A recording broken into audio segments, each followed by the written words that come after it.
Morning, everyone, and welcome to the March 31st Conn, Maciel, IMA webinar on employment law and worker safety implications of COVID-19.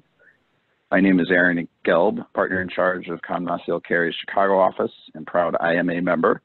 We are a boutique law firm that focuses on labor, employment, and workplace safety and health / OSHA issues. Indeed, we are scheduled to host 2 half-day safety seminars with IMA in June, assuming and hoping that we're all able to meet in person by then. Until then, we are focused on sharing what we know with you, our clients, friends, and hopefully a number of first-time listeners. We did our first COVID-19 webinar 2 weeks ago on March 17th, and I don't think I need to tell any of you how much things have changed since then. And while we are lawyers working remotely because we have been deemed non-essential, we know that most of, if not all of you, are doing the best that you can to soldier on, doing your parts to keep the economy going and the supply chain intact. Indeed, in some cases, you all may be increasing production or even retooling your operations to make new products to meet unprecedented demand. At the same time, you still have laws and regulations, many of them new, with which you have to comply. And we are here certainly, hopefully, to help you do that in that regard. And just a quick note, just to give a sense of really how much things have changed and how everyone's adapting to it. I did my first virtual Zoom OSHA inspection defense last Friday, where we had OSHA in one of our clients' facilities doing an inspection by Zoom. So lots of things are changing, and with that, I'll turn it over to my colleague, Maciel, to begin and everyone to introduce themselves and then cover the agenda. Thank you. Great, thanks, Aaron. My name is Maciel. I am chair of the Labor and Employment Practice. I had the pleasure of co-founding this firm 5 years ago with Eric Conn, and thrilled to be here to present to IMA and hopefully be able to give you some really practical and good advice on the ever-changing labor and employment issues that are affecting all employers around the country, but in particular manufacturers. Hi, everybody. This is Eric Conn. I'm with one of the co-founders with Kara of Conn, Maciel, and I chair the firm's national OSHA practice group. And notwithstanding what Aaron says and what various governors might say, I believe I'm essential. And good afternoon, everyone. My name is Lindsay DiSalvo, and I am an associate in both the labor and employment and safety and health practices at Conn, Maciel, looking forward to this discussion today.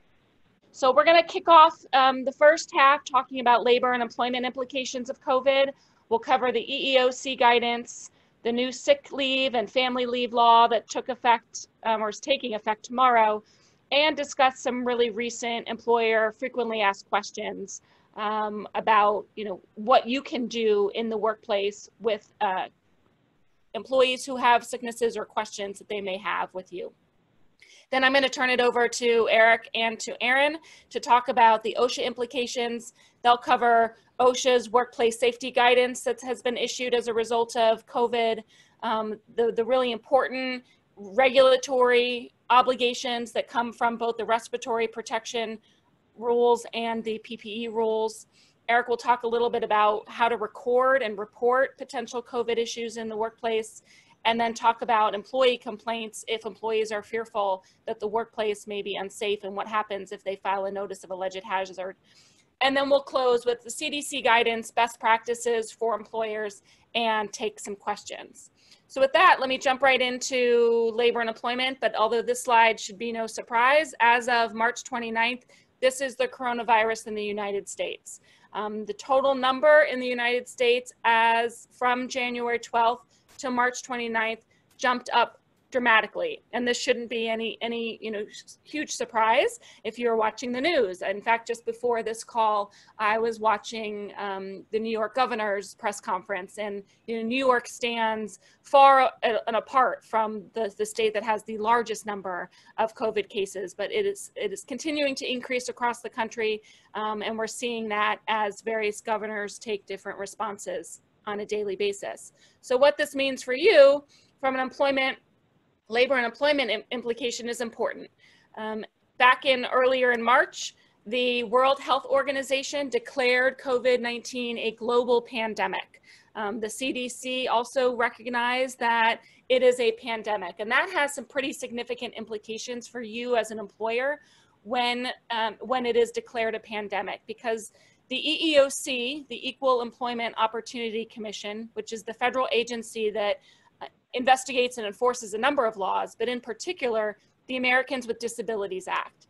And under normal circumstances, employers are not allowed to ask medical related questions or take medical related tests of their employees, because that would run afoul of the protections afforded by the Americans with Disabilities Act and impermissibly asking questions that lead into somebody's health. When a pandemic has been declared, however, as we are in the state right now, there are a lot more that you can do under the Americans with Disabilities Act because the pandemic is considered a direct threat to the workplace. And so what the EEOC did recently was issue technical guidance about pandemic planning in the workplace and address some very specific questions about what you can ask and request from employees who either call in sick or appear to work with symptoms, what kind of medical tests you can do, including taking an employee's temperature, and what you can do to require employees to stay home if they have symptoms.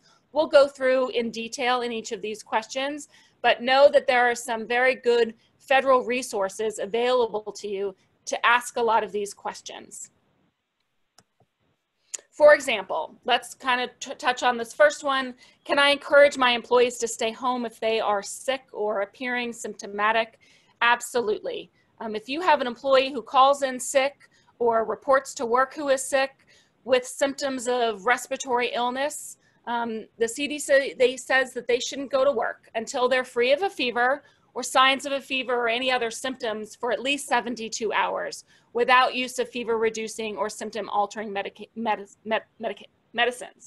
The 72 hours is really focused on the healthcare industry, but I think it's a really good benchmark and a good best practice to make sure that people don't return to work unless they are, they are cleared. And we'll talk about that a little bit. You can ask for medical clearance if someone has been experiencing symptoms or otherwise has been tested for COVID or certainly has a positive COVID test.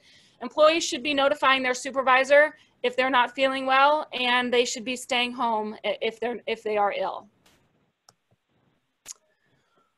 Secondly, what can you ask an employee who calls in sick to protect the rest of the workforce? Let's say you've got someone who's calling into your manager and says, look, I'm not feeling well today. I'm not going to report for my shift. In normal circumstances, you might just leave it at that and let that employee take a sick day and not ask any further identifying questions. But because we are in a pandemic, you are allowed to ask more specific questions if they're experiencing symptoms of the pandemic virus. For example, because symptoms of COVID include fever, chills, a sore throat, a cough, you can ask if an employee is experiencing any of those symptoms. Certainly, if an employee calls in, says they're not feeling well, you can ask them, have you taken your temperature at home? And if so, what is that temperature? Are you experiencing a sore throat?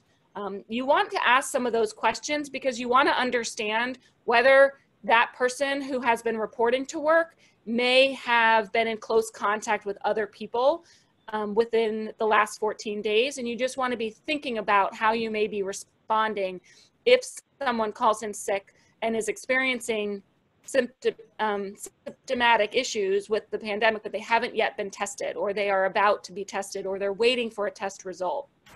What's really important to understand, though, is whatever information you ask of your employees relating to their health symptoms needs to be kept confidential in compliance with the Americans with Disabilities Act. So you should have a separate record file, personnel file, separate from your regular HR personnel file that contains confidential medical information. That's also true to the extent that you're sharing or communicating with other employees. If someone is staying home because they're ill or if they're experiencing COVID-like symptoms, you want to make sure you are keeping confidential the name of the employee who is staying at home, but doing your best as you can to protect the rest of your workforce. And then we've gotten this question a lot in the last couple of weeks. Can you take the body temperature of employees during the COVID pandemic? Given that many of you are deemed essential and you are working and you are have employees that are reporting to work, a lot of companies are doing different things with respect to whether they are taking the temperatures of their employees. But know that you can do that. You do have that flexibility now, which you would not otherwise have under normal circumstances, because this is a pandemic and because state and local health authorities have recognized that there is community spread of COVID-19. Obviously, you should be aware that some employees don't exhibit fever that have COVID-19, but it is one way that you can try and protect the rest of your workforce. If you are considering doing that, we can give you a little bit more guidance. Again, different people have different ways of addressing it. Obviously, different people have different baseline temperatures, and so it's not always clear whether someone has an elevated fever and whether that would be something of concern. You also want to make sure that if you are going to do that, the individuals that are taking that test are protected, that they are wearing gloves, you're doing the right type of thermometers. Again, you're putting in protections. I think Eric or Aaron may address some of that a little bit later in the presentation, but just know there are additional things you should be doing. But from our perspective, from a labor and employment perspective, you do have that flexibility if you choose to do so. Again, if you do collect the temperature and reading, that is also a confidential medical record, and again, something you're going to want to keep separate from any other regular personnel file. Kara, can I ask you, it sounds like we are permitted to take temperatures of employees when they come to work. Can we also ask our employees to take their own temperatures at home before coming to work and share if they have elevated temperatures? Yes, that is an appropriate question now to ask, and it wouldn't run afoul of the Americans with Disabilities Act. If obviously you're going to have to trust that employee is telling you the truth and they're taking their temperature accurately. But yes, you can do that, and to the extent that you receive that information, again, if you're keeping a record of it, that would have to be kept confidential. So another question is, what happens if we've got an employee who is an essential worker, they need to come to work, they can't perform their job duties from home like the rest of us lawyers, but they need to come into the manufacturing plant, the facility, but they're afraid. They're afraid to come into work because they're afraid other coworkers will expose them, or they may be having an underlying health condition, or they may be of an age that would risk them to have exposure more quickly. Whatever that reason is, the question is, what happens with that employee? Can they take leave? Can they take leave under a federal protected law, the FMLA, or another state leave law, Illinois leave laws, or your policies? Can they be paid for that time that they're choosing to stay home? Can they get unemployment? All sorts of questions as it relates to someone who is staying home out of fear of contracting the virus. Generally, you as a workplace, an employer, and again, Aaron and Eric will talk about this a lot, have a duty to take steps to make sure your employees feel that they're working in a safe environment. So you're probably doing extra cleaning. You may consider rotational shifts. You may consider implementing procedures where you've got, people working 6 feet apart from each other, limited interaction, generally those steps. And those steps should be communicated positively and proactively to your employees so that people do feel comfortable coming to work in a safe environment. But you have an employee who doesn't want to report to work because they are, they have an unrelated health condition. Generally, unless they are under the care of a medical provider for their own serious health condition, that would be ineligible for FMLA. So also just staying home from work out of fear is also not FMLA eligible. So what you'd want to do is think through what are the other rights, and we're going to talk about whether any of you would fall under the new paid leave, paid family leave law, or paid sick leave law. But I don't even think if someone's, not coming to work out of fear, that would not be considered an eligible reason under the paid sick leave law. So you then think about what other policies do you have in place? Do you allow that person then to stay at home for a period of time? And is that, that time unpaid or paid? So with that, I'm going to turn it over to my colleague, Lindsay, and she's going to address some other issues under the wage and hour and paid sick leave law. All right, thanks, Kara.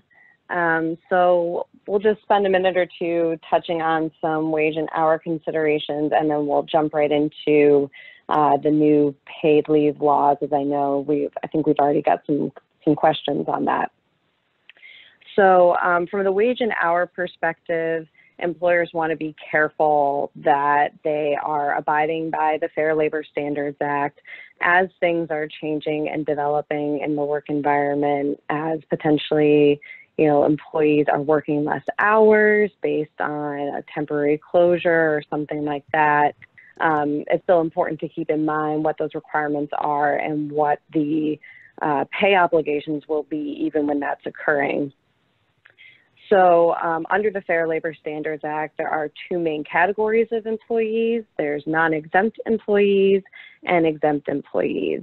For non-exempt employees, must an employer pay non-exempt employees whose work schedules are reduced due to a temporary closure? And the general answer is no. Non-exempt employees are paid based on the hours that they are working. So if a non-exempt employee's schedule is reduced, then the employer is just obligated to pay them for the amount of hours that they work. As we point out here, state and local laws and collective bargaining agreements can impact that. There are also certain states that have what are called show-up pay laws that require payment for a certain amount of hours if an employee shows up to work a particular shift. But those vary from state to state, and employers should just be cognizant of those additional laws when determining whether they need to give any additional pay to non-exempt employees. Exempt employees are a little bit different, and these are your executives, your supervisors who have been classified as exempt employees and are paid on a salary basis. Under the Fair Labor Standards Act, as long as those types of exempt employees like executives and supervisors work part of a week, then they have to be paid for that entire work week. However, if an exempt employee is completely relieved of their duties due, for example, to a temporary closure for the entirety of a week, then the employer is not required to pay the exempt employee for that particular work week. It's important to keep in mind that for exempt employees, there is a salary requirement, a weekly salary requirement that needs to be met for them to maintain their exempt status. But as long as the employer is meeting that salary level, then the employee can maintain their exempt status if, for example, due to economic conditions, the exempt employee salary does eventually need to be reduced or something along those lines. But again, for an exempt employee, if they do work part of a work week, then they have to be paid their normal salary for that entire work week. So now moving on to the new paid leave laws. As many of you might know, per our next slide, on March 18th, 2020, President Trump did sign the Families First Coronavirus Response Act. If we could switch to the next slide. Sorry, I was having technical difficulties. Oh, no problem. And so per the Families First Coronavirus Response Act, there are actually several different provisions within the act, but the two that we're going to focus on today and the two that should be really important to employers are the paid sick leave provisions and the paid family and medical leave provisions. For both of those provisions, the new paid sick leave as well as the what's being referred to as the expanded family and medical leave, because it is a provision that was added to the Federal Family and Medical Leave Act, or FMLA. The employers employers are covered by both of these laws only if they have fewer than 500 employees. So we're not exactly sure what the basis is for why these particular leave requirements or paid leave requirements only apply to employers with fewer than 500 employees, but that is the qualifying amount. So it's only employers with fewer than 500 employees that have to provide either the paid sick leave or the paid family leave under the Families First Coronavirus Response Act. And just an important thing that I think to keep in mind in determining coverage here is how you assess whether you have fewer than 500 employees. So the Department of Labor has put out now some pretty significant and helpful guidance on how these laws should apply and will apply. That guidance is available on their website. And there's a really good reference. They actually have they have a bunch actually of FAQs up there that kind of go through the different provisions of the law. And one of the things they have addressed is how you determine whether you have fewer than 500 employees. And in making this calculation, employers should include all full-time, part-time, and temporary employees on a corporate-wide basis.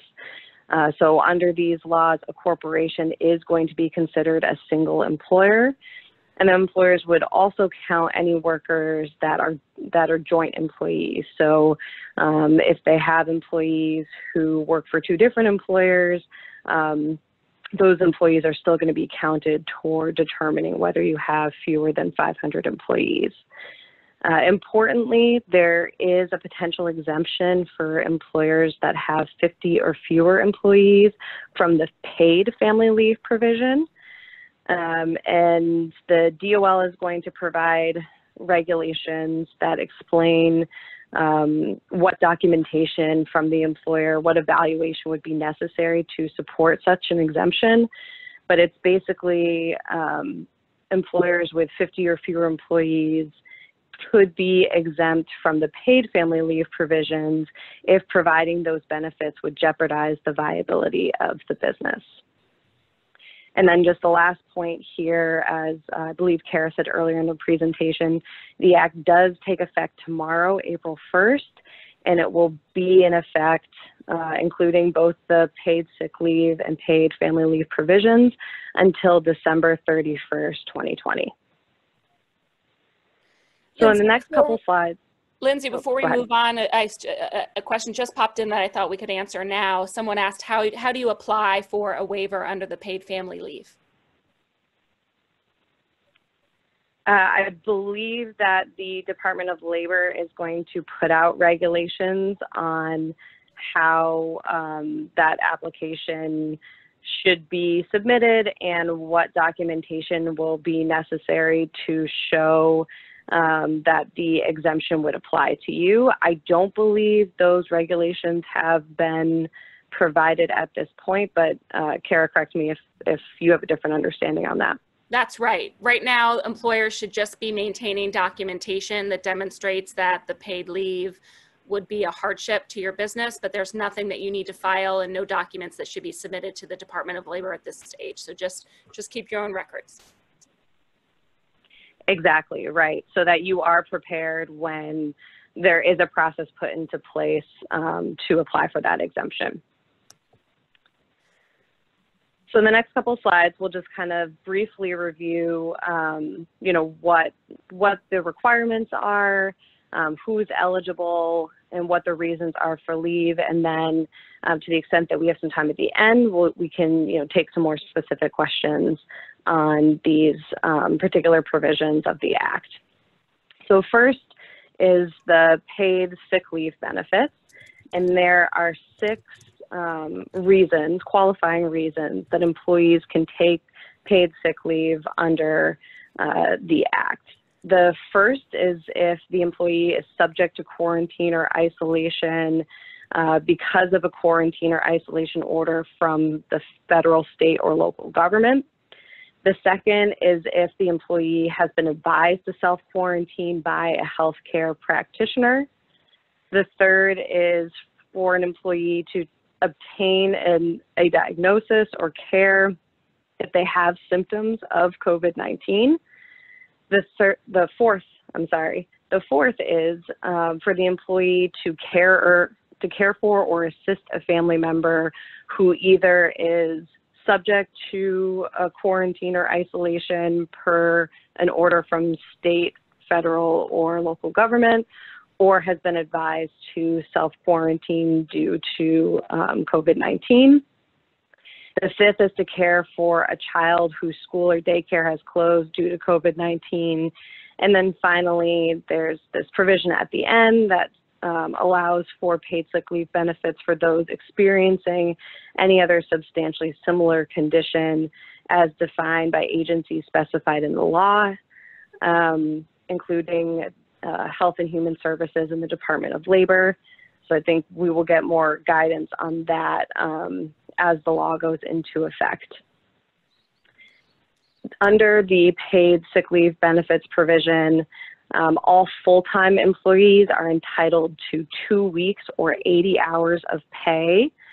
And then part-time employees are also entitled to 2 weeks of pay, but it will be based on the average number of hours that they worked or would have worked over that 2-week period. The pay rate is going to be dependent on the reason for leave, and that's a really important thing to note. Under the paid sick leave provisions, employees are generally supposed to be paid at their regular rate of pay. And the regular rate of pay is going to be defined as it is under the Fair Labor Standards Act, which includes all forms of compensation that employee would receive, divided by the total amount of hours that they work to determine the regular rate of pay. But the regular rate of pay is only going to be paid to those employees who take paid sick leave for the first 3 reasons that are shown on this slide. And even then, that amount is going to be capped at $511 per day. So that's really important. If an employee's regular rate of pay is more than $511 per day, then their rate of pay will be capped at $511 per day for leave taken for those first 3 reasons shown on this slide.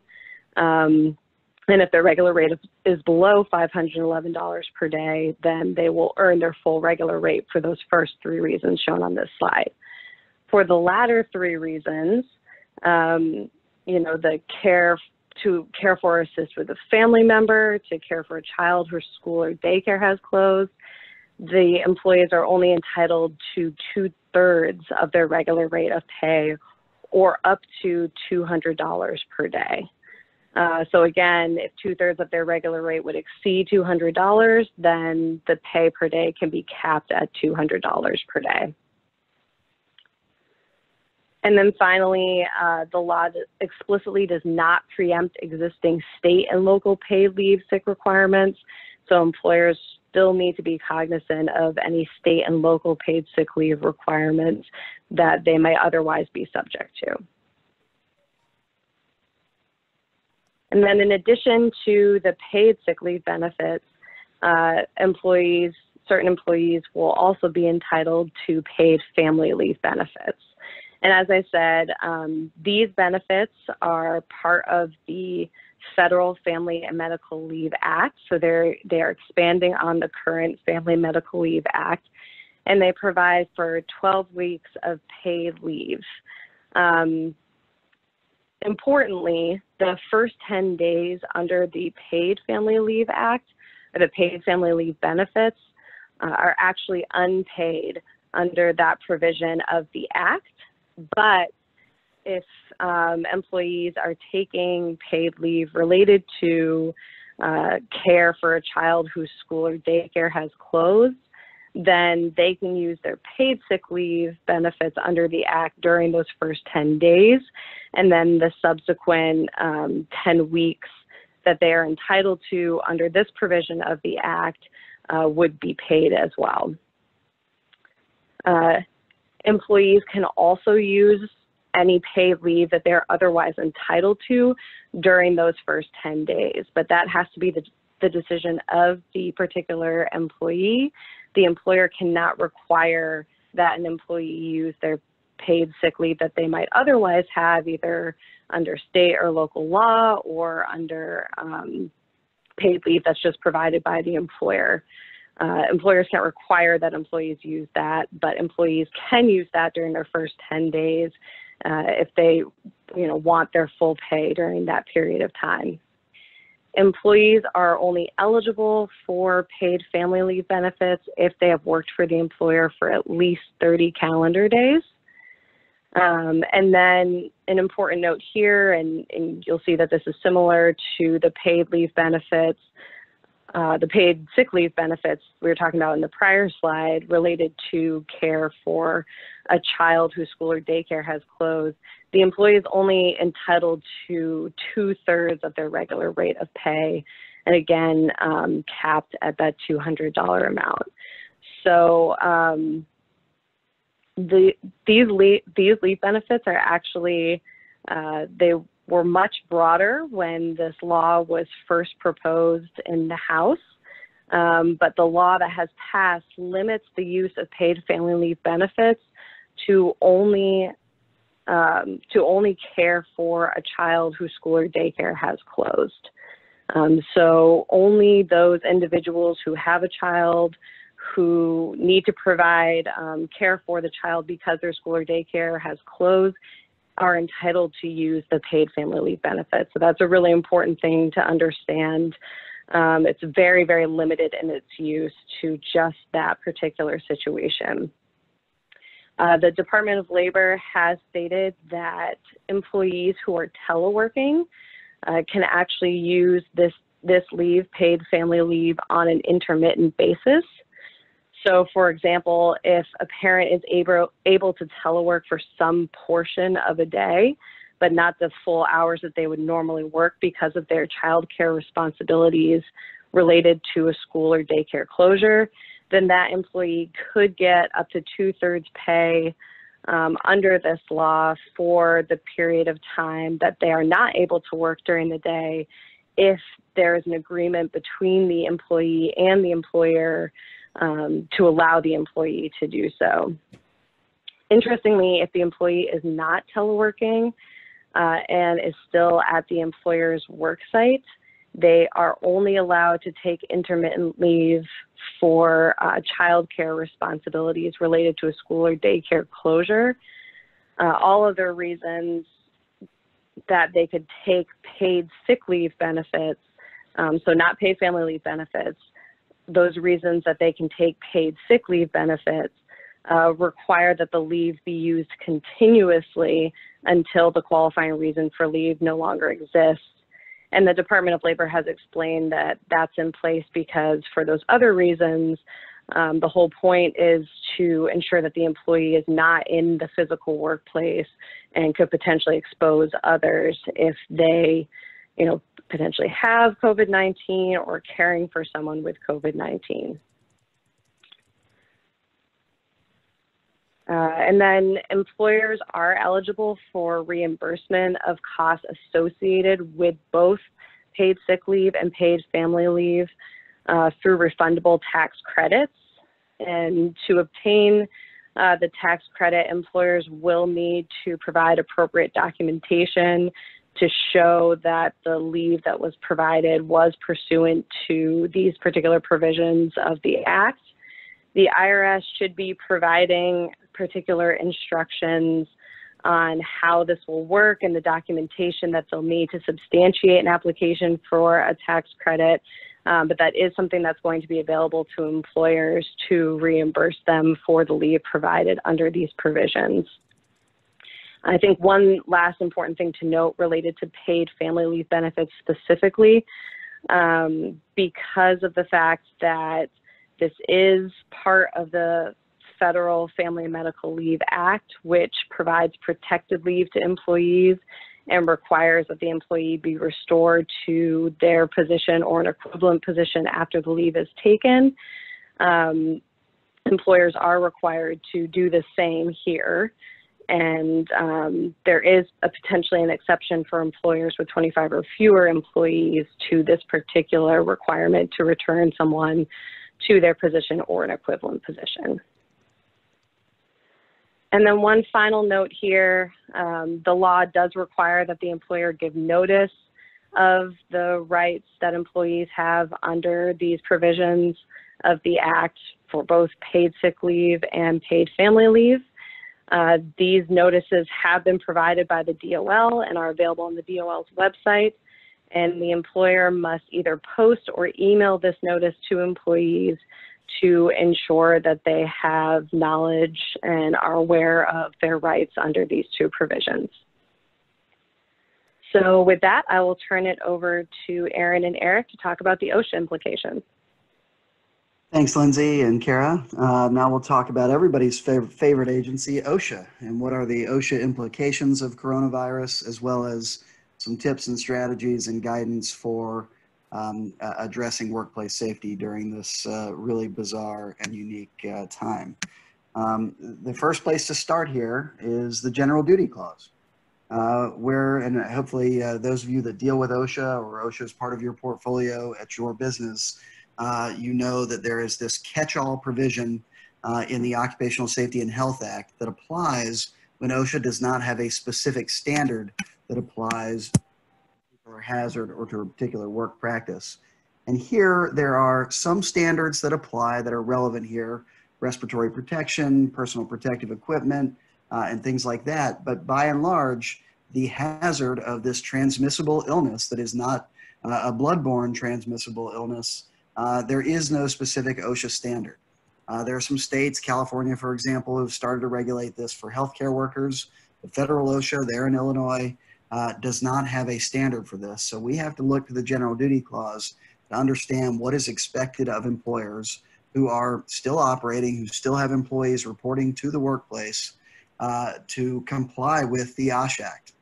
And generally speaking, this catch-all provision says that employers shall provide to their employees employment and a place of employment that is free of recognized serious hazards.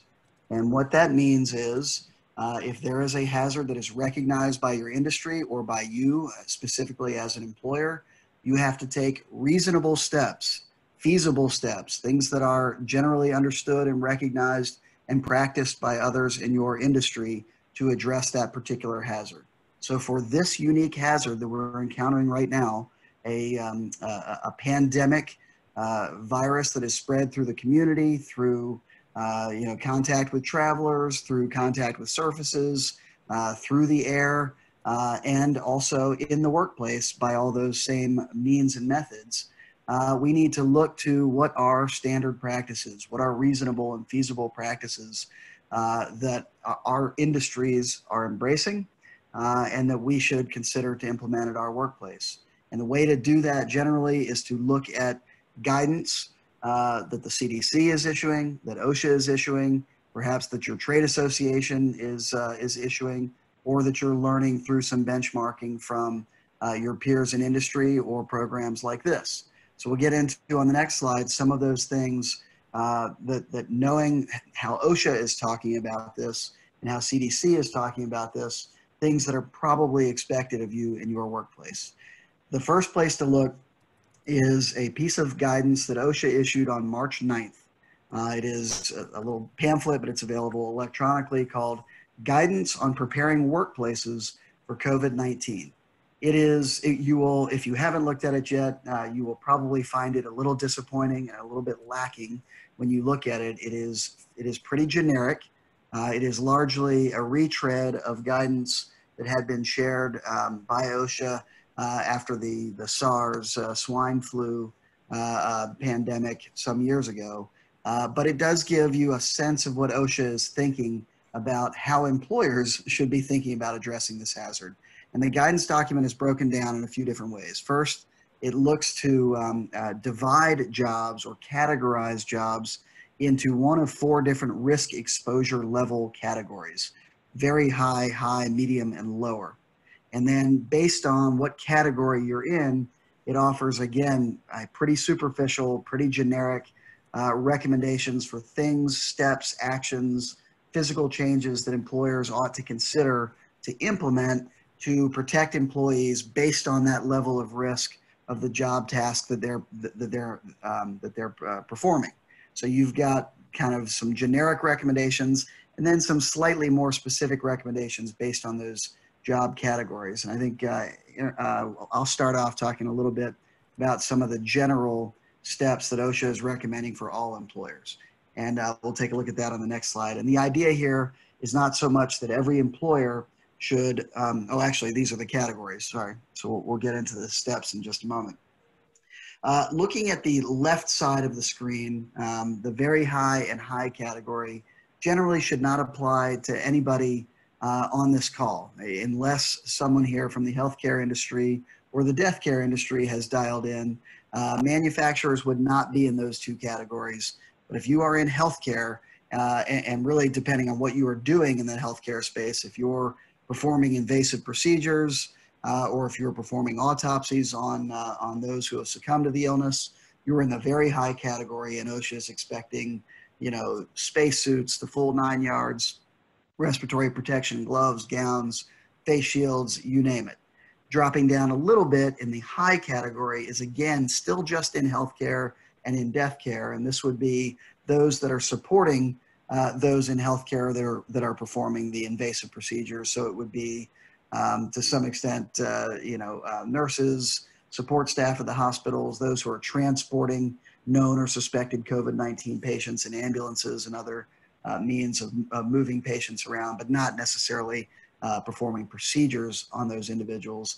And then those that are preparing bodies for funerals and things like that, although not necessarily autopsy level preparation type work, would be in the high category. Again, very rigorous expectations for personal protective equipment, things like that. So we move over to the right side to really focus on where OSHA's expectations will be for many of you. And I think for those on the call, it's going to be a mixed bag, whether you're in the medium category or the lower category. And for many of you, probably everybody who has someone in the medium category, it's not your entire workplace. It's a particular task, a particular job function that might meet that medium category, where you need to take special and different precautions for people who perform that task versus others who are likely in the lower category. And the way OSHA breaks this down, and it's slightly different than the way CDC breaks it down, but unfortunately, OSHA is our regulator, and that's the guidance that I would turn to understand OSHA's expectations of what I'm going to be doing.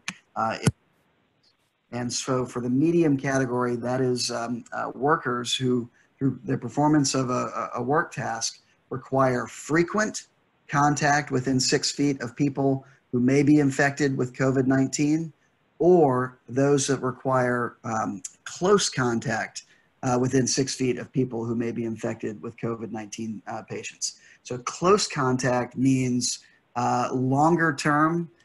Generally, I've seen guidance out there from healthcare professionals, and I believe CDC as well, that it's something like a 10-minute to 30-minute range would be close contact, meaning you're within that 6 foot radius of someone for an extended period of time, multiple minutes. But for frequent contact, it might be shorter term interactions with an individual within 6 feet, but happening very, very often. So think about a point of sale personnel, at a retail location that is, over the course of the day, continuously interacting within a couple of feet of, dozens, maybe hundreds of people, as opposed to someone who is in close contact with 1 or 2 or 3 other people for an extended period of time. Now, it's not just every person. It is a person who may be infected with COVID-19. Now, I say that's not every person, but unfortunately right now, in just about every part of this country, that is every person. The concept here is that it is in areas where there is ongoing community spread. Basically, every person that you interact with may be a person who is infected with COVID-19. And the concept here that distinguishes this from very high and high, for very high and high category, these are people that have tested positive already, or who are showing symptoms and are suspected to be infected. This medium category, anybody who may be infected today, just about everywhere in the country, is every person you come in contact with. Because not everyone is showing symptoms, even if they're well into the illness, and even people who might become very ill, show very substantial symptoms, don't show those symptoms before they are contagious before they begin to show symptoms. So the reality here is if you are making frequent within 6 foot interactions with a lot of people, or frequent interactions with a small group of people, but it's over and over again throughout the day, you would be in this medium category. Or if you're having prolonged interactions within 6 feet of individuals, really any individual right now, that's considered a medium exposure task as well. For the lower exposure category, that is where we've been able to pretty effectively separate our employees to build in that spacing and social distancing within the workplace. And the work task is one that is not requiring exposure to the general public or fairly regular exposure within 6 feet of coworkers. And these different categories carry with it different requirements for protections. And Aaron is going to get into some of the concepts that OSHA and CDC and that we have been recommending to employers depending on that categorization. Thanks, Eric.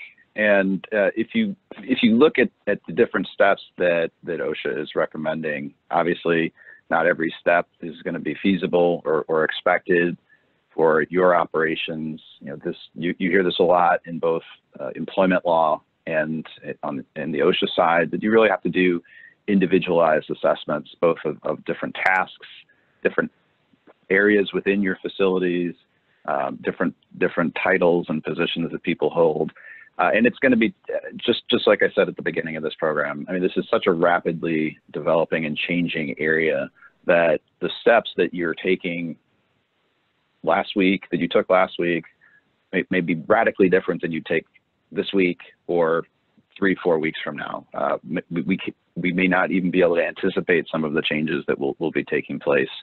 So while you're tracking all the very complicated and adjusting employment law and leave issues that Kara and Lindsay covered, you're also going to need to be monitoring these sorts of things and adjusting and changing on the fly. That could be ordering certain pieces of PPE as they become available. It could be a number of things. But if you look at the list of the things that OSHA has specifically identified, it's kind of a set of framework for what you're doing for your efforts. The first step, recommended step, would be to adopt and implement an infectious disease preparedness and response plan.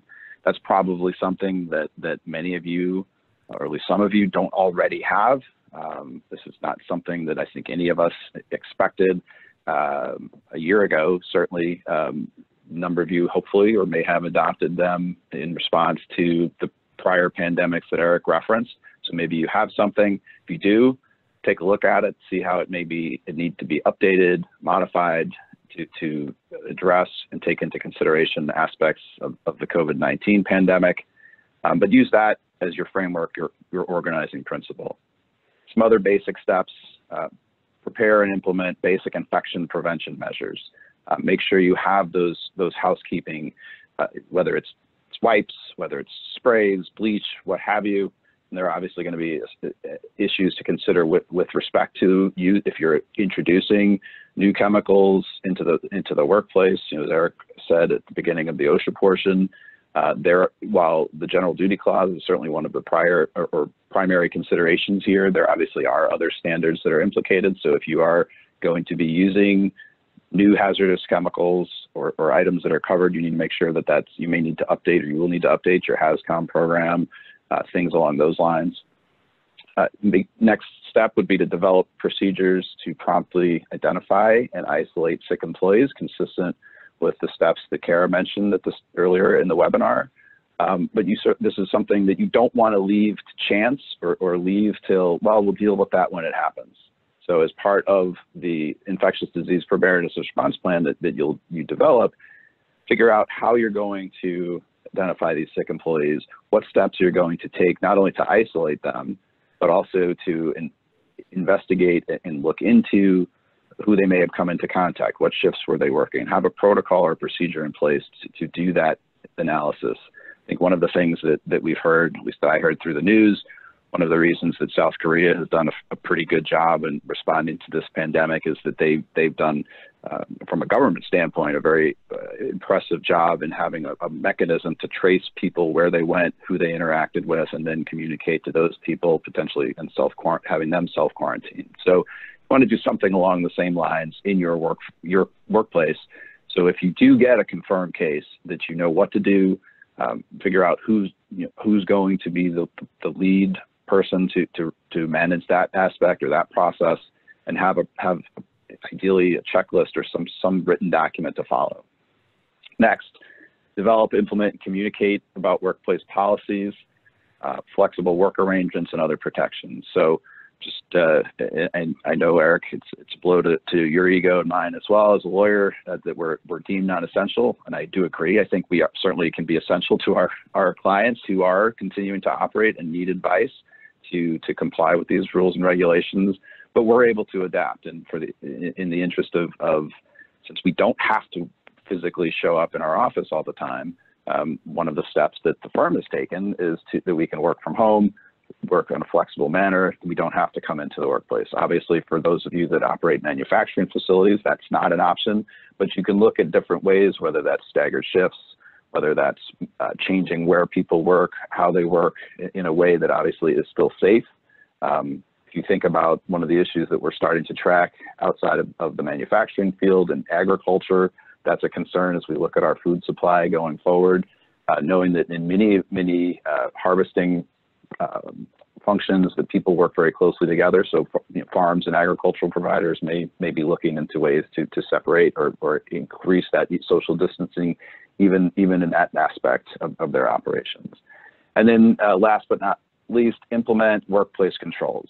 So those of you that are familiar with OSHA's hierarchy of controls, that looks first at ways to eliminate the hazard, or at least eliminate exposure to the hazard. So we're seeing a number of our retail clients that are doing things like, if you can, they're expanding the portfolio of items that they might sell or make available through a drive-through. So a pharmacy that might, in the past, have only made prescriptions available, are now expanding the things that you can order through the drive-through, so you don't have to enter the store. Consulting, patient consulting, things like that can be done.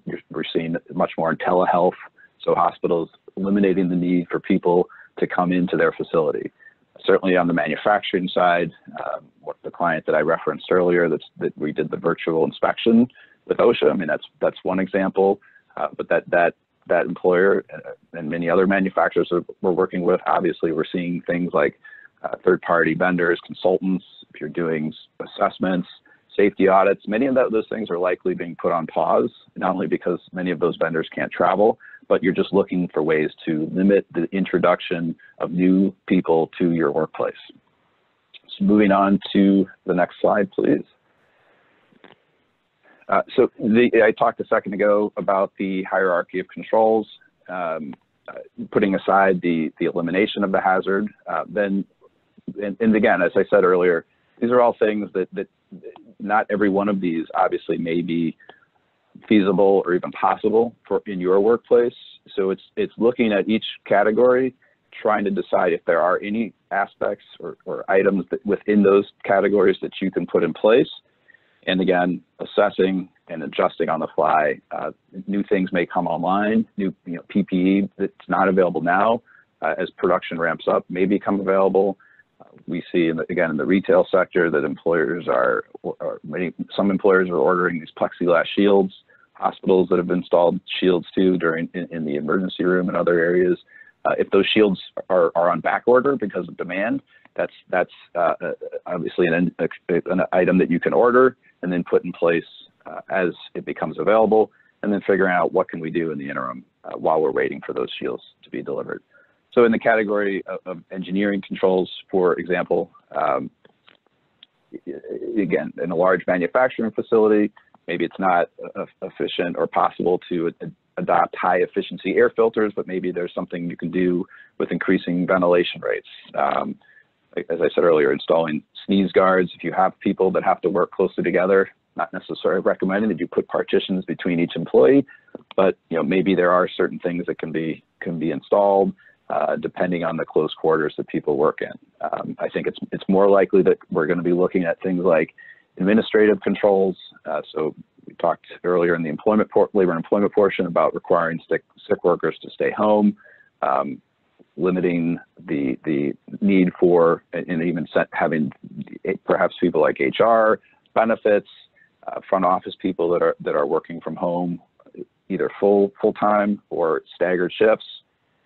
What we're seeing, I think, a lot of those are going to be safe work practices, particularly for manufacturers, as Eric said, hopefully in the lower or most the medium category. These are the sorts of things that are going to be more feasible to adopt and implement in many cases than engineering controls, which may take some time, some engineering to put in place. So things that reduce the duration or frequency or intensity of exposures, obviously just as simple as posting signs that remind employees to wash hands, making sure that there's ample supply of hand sanitizer. We're seeing that much to my chagrin, distilleries, which usually make bourbon, are switching to manufacturing hand sanitizers, which is great. So hopefully you can find as that supply increases, having those sorts of safe work practices in place. And then last but not least, personal protective equipment. We're getting obviously lots of questions in this regard. It's certainly not something in terms of gowns or gloves necessarily that you're going to need or would be expected to provide, but depending on, and this is as the pandemic, if it intensifies and we're in a hot spot like Chicago, if you have manufacturing facilities, you're probably going to be fielding a lot of questions about the use of things like N95 masks. Presumably most employees are not asking to use PAPRs or things like that. But Eric is going to talk now a little bit about respirators and the types of the questions that we're getting and the advice that we're giving employers in that regard. So yeah, let's move very quickly through a couple of these topics. Voluntary use respirators was, when this all started, was the most frequently asked question I was getting about this, where our workplace does not have chemical agents or does not have exposures to chemical agents or other harmful substances that to a level that requires the use of any form of respirator. But hey, my employees are now asking for voluntary use N95 masks as a form of protection from transmission of COVID-19. What is required of me in that circumstance? Do I have to give them the mask if they ask for it? If I give it to them, can I let them bring their own? Do I have to provide it? If I provide it, what are the OSHA requirements? So if it is purely voluntary use, it is not determined to be mandatory either because of an actual exposure level, like a permissible exposure level exceedance, or just because the employer mandates it. And some of you may do that, say we are going mandatory respiratory protection during this outbreak. You could do that. There's no longer a voluntary use respirator. If it's voluntary use and it is just an N95 mask, then the only thing you're required to do is to provide to your employees a copy of Appendix D of OSHA's respiratory protection standard. That is, Appendix D is basically a one-pager that tells your employees how to safely use the equipment and what to look out for, because it can affect your ability to breathe, and so they tell you how to look out for issues like that. You don't have to provide it. You can let employees use their own as long as you determine that they're safe to use if it is in that voluntary use category. The last thing I want to make sure to draw a distinction, to make sure you all know this, is that you're seeing a lot of these dental masks, surgical masks, which are really just kind of a cloth covering over your nose and mouth. OSHA does not consider that to be a respirator, so their requirements don't apply at all to that. You can allow it, you can disallow it. It's not a respirator, it's not covered, it doesn't matter. If you get to that N95, which actually has a filtering medium, it looks like a regular old dust mask, but it has a filtering medium in it. That is considered a respirator, even though it looks just like a dust mask, and you have to meet this requirement. If it's mandatory use, you have to do more robust things in your program, like have a written program, do fit testing, proper medical evaluations, and some additional training. And then, of course, if you go above an N95 mask to like the tight-fitting elastomeric, cartridges, bunker-style respirator, then more of the requirements of OSHA's respiratory protection kick in, like the fit testing, training on storage, cleaning, written programs, all that sort of stuff. So that's voluntary use respirators and mandatory use respirators. On the next slide, I think we got an FAQ about this. I've answered it already. You do not have to provide them, even if employees ask for it. Maybe not great for morale if you say no, and I get it. They don't exist right now. They're almost impossible to get.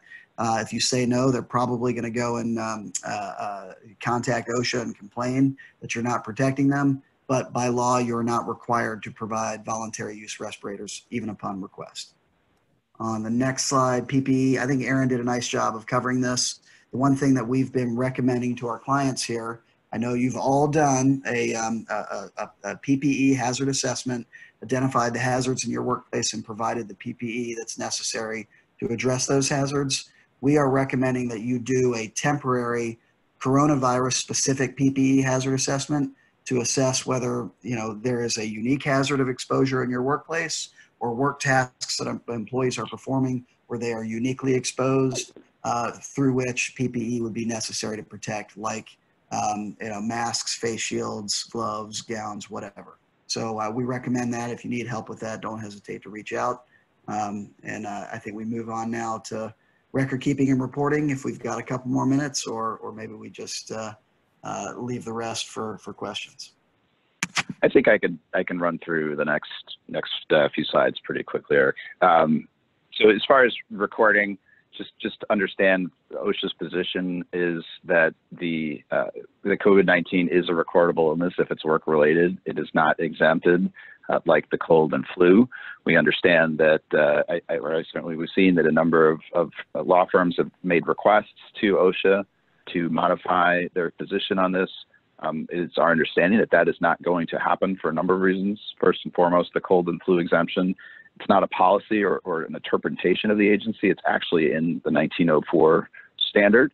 And second, COVID-19, while a type of coronavirus is a novel one, meaning it's not the cold, common cold or the flu. So it is recordable if it's work related.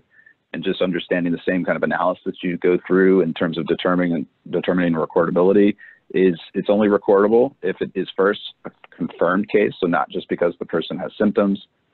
Second, it has to be work related as defined in the standard in 1904.5, and that the case involves one or more of the general recording criteria, which I think certainly the third aspect is going to be met in terms of need for medical treatment beyond first aid or days away from work. So the real issue where the rubber meets the road is going to be whether there was an event or an exposure in the workplace that caused or contributed to the illness. And I think, and certainly the guidance that we're receiving and hearing from OSHA is that the agency really only expects to see recorded cases in healthcare, nursing care, and where there are clusters.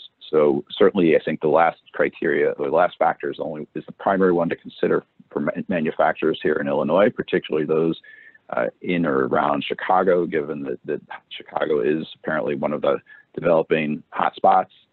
So it is possible that the employees are more likely in Chicago and the surrounding counties that may develop coronavirus because of an exposure in the workplace, and that may then be recordable.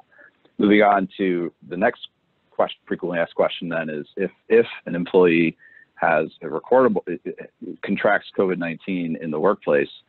I see we've timed out. I'll just add that as far as reportability, notifying the agency of the office that it's only if the hospitalization occurs within 24 hours of exposure, which based on our current understanding of the condition, is very unlikely. In the event of a fatality, that actually probably be the more likely factor, where the person passes away within 30 days of contracting the illness that could potentially be reportable, but again, only if it's deemed work-related. And then I think the last point I did want to cover is we are receiving and have seen a significant number of hazard alert letters from the agency. Our clients are seeing them. In fact, in one discussion that I had recently with a co-show on another non-COVID-19 case that I was handling, he mentioned that his one of the Chicago area offices had received 65 complaints over a couple of days, all relating to COVID-19. When we first started seeing these complaints, OSHA was asking for requesting a response by a date certain, asking the employers to investigate the complaint and then respond with a letter or some other form of communication. What we're seeing now already, again, rapidly changing situation, OSHA being inundated like that one inspector shared with me, that now we're seeing the letters that OSHA is simply describing the complaint and not requesting a response anymore. That may be great, and you may choose to say, well, if I don't have to respond, I'm not going to.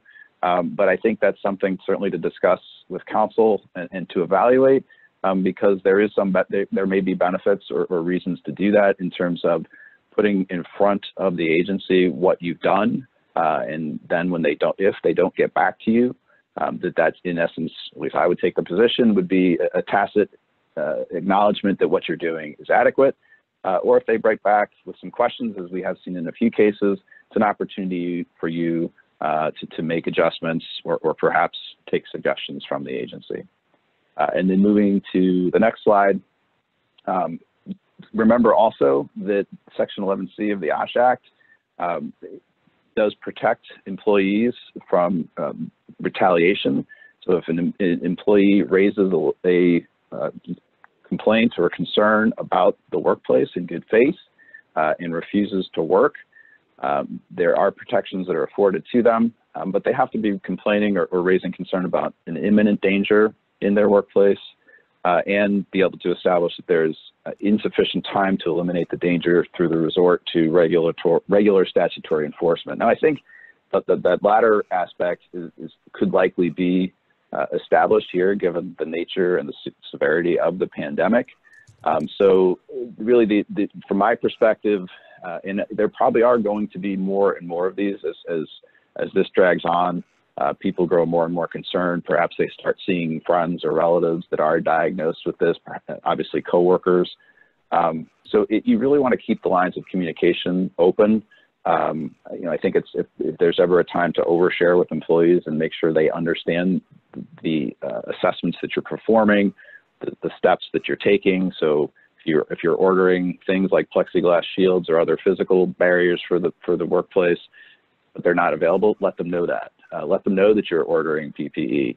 Tell them what you're doing in the interim in terms of sanitizing procedures, cleaning procedures, chemicals that you're ordering, things that you're making available to them, ways that you're modifying policies or procedures, safe work practices, all those things, so they understand that it is indeed a safe workplace and that any concerns that they may be raising or hearing or speculating about are unfounded. Aaron, if I could just add, you talked earlier about the exposure control plan, developing an actual written exposure control plan. The reason to do that, right, I know everybody is taking a lot of really smart and thoughtful action right now. The idea of creating the plan is really just pulling it all together in a single place so that you can share it with people who are interested, like your employees, and maybe avoid some of these employee complaints because they don't know about actions that you've taken, or sharing it with your regulator, OSHA, that comes in and says, we've got employee complaints or we've got concerns or we're here for whatever reason, and we want to understand what actions you've taken, rather than pulling together, well, here's an email we sent to employees, here's a sign we put up about individual hygiene practices, here's some acquisition orders for PPE that we've acquired, and a photograph of a shield, a plastic barrier or acrylic barrier. Well, instead, we've got an action plan that lays out everything that we've done in one place so that you could use to share with your employees, to share with OSHA, to share with maybe customers or contract partners who might be asking how you're reacting and responding to this as they make decisions about whether they want to continue to do business with you. So that's the value of having one in a single place, memorialized steps that you've taken or ongoing steps you are taking. And then one other thing I would share about this 11C idea, there is, the idea of somebody who refuses to work with reasonable fear might be protected by this. I just read, literally while this webinar was going on, a tweet about a major retailer who supposedly, and this is what the news is saying, so I'm not judging until I know the facts, or maybe I never know the facts, but a warehouse worker was fired for leading a protest against the employer for not taking seriously the coronavirus outbreak and providing them the tools and things that are necessary. That would be sort of a classic retaliation example that would fall under Section 11C if it actually is being recorded accurately by the media. So those sort of things are at play right now, and that's why doing things like communicating effectively with your employees so that they know how seriously you're taking this is very important. So do we want to address some questions, or my fellow panelists still on the line? I think that we're probably, I know we've gone a little bit over time, but I just one point, because I've seen this question now a couple of times related to the ability to take paid sick leave and or paid family leave intermittently. The point that we were making there is that the paid family leave, which is limited to care for a child whose school or daycare has closed because of COVID-19, can be taken intermittently, whether the employee is teleworking or still at their physical work site. However, under the paid sick leave benefits, for all reasons outside of care of a child because of school closure or daycare closure, for all the other reasons under the paid sick leave law, intermittent leave can only be taken if the employee is teleworking. And that's because the Department of Labor wants to promote not having employees in the workplace who either have COVID-19 or have been quarantined or told to self-isolate by their healthcare provider, or caring for a family member who was diagnosed with COVID-19 or told to quarantine, because they don't want them in the workplace. So intermittent leave for all of those other reasons under the paid sick leave law outside of a school closure can only be taken intermittently if the employee is teleworking. So just to clarify that. Great. Thank you, Lindsay. I think unless anyone thinks otherwise, that probably best to address the remaining questions individually and directly. We'll make our best effort to get back to as many of you as possible, as quickly as possible. Thank you for your patience and understanding both why we ran a little bit over, given the number of issues, the number of new laws that we're tracking. Thing, Aaron, I would just add very briefly is that what we'll do is we'll address the questions that we didn't get to on the call. We'll address them in writing to the individuals that asked the question, but we also have a tool on our website. Everyone should go and bookmark this. It is a FAQs about the OSHA and employment-related implications of coronavirus, and it is basically our responses to questions like you have sent us in this webinar, that we're providing sort of a summary answer to those questions, updating it on a fairly regular basis. So we'll address your individual question by email to you, but look at that FAQ document, because we'll put up there common questions that came out of this webinar that we address over the next day or two. And you'll see the questions answered that everybody else asked and from other programs, and just that we're fielding pretty much 24/7 over the last few weeks. So a great resource for everybody. Hopefully the questions that you have in your mind and that you're fielding, we've probably already heard and addressed and will be addressing, and that's going to be a good tool for you all to check out. So thanks so much for spending some time with us today. Excellent. Thanks, everybody. Be safe. Right. Thank you, everyone. Thank you.